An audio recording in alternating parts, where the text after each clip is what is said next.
MTH 100 general mathematics topic is probability concepts. अच्छा, probability क्या होती है? किसी चीज़ को हम कैलकुलेट करते हैं, ठीक है, पर्टिकुलर हाइपोथेसिस की, और हमारे पास आंसर ट्रू या फॉल्स है, उसको हम कहते हैं प्रोबेबिलिटी। अगर हमारे पास head will be turn up when I toss a fair coin dice coin once. अच्छा, फेयर कॉइन का क्या मतलब है? ये होता है हमारे पास सिक्का, ठीक है, इसकी दो साइड होती हैं, एक ऊपर वाली साइड, एक नीचे वाली साइड। एक साइड को हम कहते हैं हेड, एक को हम कहते हैं टेल। तो कह रहे हैं कि अगर हम एक, ठीक है, कॉइन को फेंकते हैं ज़मीन पे, ठीक है, फेयर कॉइन को फेंकते हैं वंस, यानी कि एक दफ़ा फेंकते हैं, तो हमारे पास क्या आता है? कह रहे हैं कि अगर हमारे पास हेड आता है एक दफ़ा, ठीक है, इस तरीके से, तो हम कह सकते हैं कि ये ट्रू है या फॉल्स है, ठीक है, फेंक के चेक करेंगे तो, ठीक है, इसको हम कहते हैं हाइपोथेसिस। अच्छा, the chance that the hypothesis will be true is 0.5 और we say that the probability that head will show is 0.5।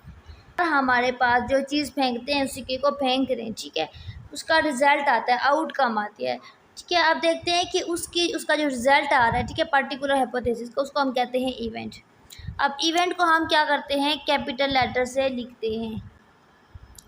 कह रहे हैं कि हमारे पास प्रोबेबिलिटी को हम कैपिटल की पी से लिखते हैं, ये इंपॉर्टेंट है, एमसीक्यूज में पूछ सकते हैं, ठीक है। और इवेंट ऑफ प्रोबेबिलिटी लिखते हैं तो सबसे पहले हम लिखते हैं पी प्रोबेबिलिटी, और जिस नंबर की हम प्रोबेबिलिटी की इवेंट निकालते हैं उस नंबर को लिखते हैं। अगर ए है तो ए, बी है तो बी, ठीक है, ऐसे। अच्छा जी, हमारे पास एक एग्जाम्पल है, इसमें क्या कह रहे हैं कि इन द अबव, जो ऊपर एग्जाम्पल बताई थी स्टार्ट में इन्होंने, उसी को सॉल्व आउट करें। कह रहे हैं कि हमारे पास एक कॉइन है, ठीक है, when we toss a fair coin once, यानी कि हम टॉस कर रहे हैं और एक फेयर कॉइन को फेंक रहे हैं, ठीक है, तो हमारे पास क्या होगा? Head will turn up. अच्छा, हेड कितना आ सकता है? ये देखिए, ये होता है हमारे पास कॉइन, ठीक है, ये होते हैं हमारे पास टेल, और ये होता है हेड। तो यानी कि जो प्रोबेबिलिटी है ना, टोटल 2 है ना, तो 2 में से हाफ आएगा, यानी कि हमारे पास पता है, देखें हमारे पास टोटल कितने आउटकम है सिक्के की?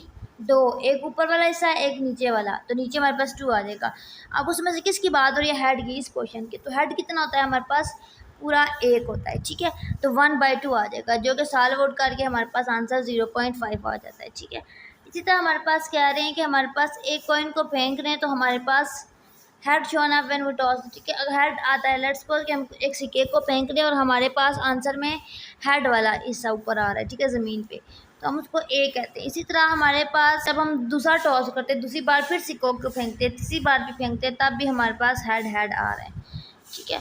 अब कह रहे हैं कि the number greater than 3 appear when we roll a die, इनकी एक डाई को जब हम रोल करते हैं, ठीक है, तब हमारे पास क्या आता है? नंबर ग्रेटर देन 3 अपीयर आता है।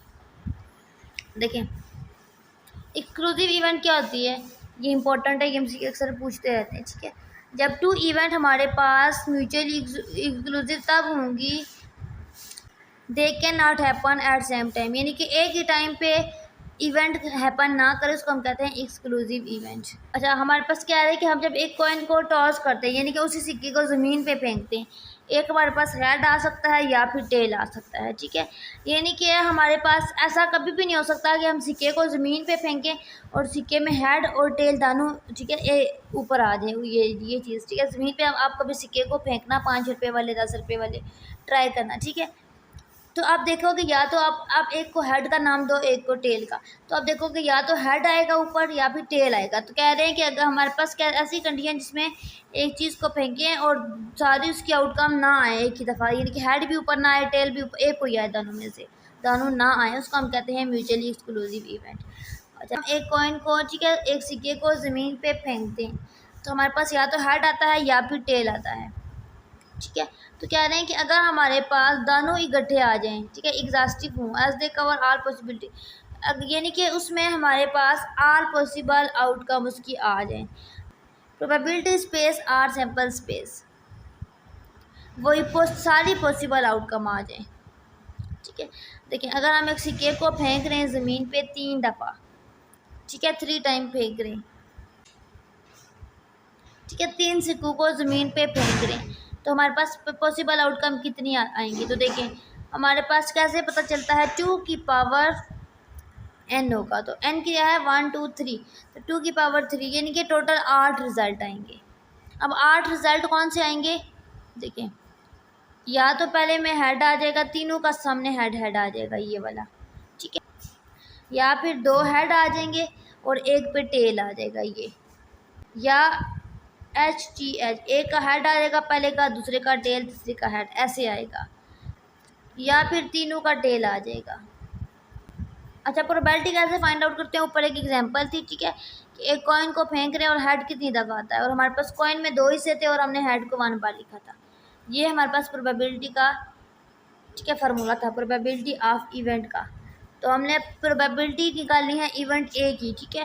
अब हमारे पास फार्मूला क्या है, the way in which A can ओकर, यानी कि अगर हमारे पास जिस चीज़ की बात हो रही है, ठीक है, वो मैक्सिमम कितने हैं, ठीक है।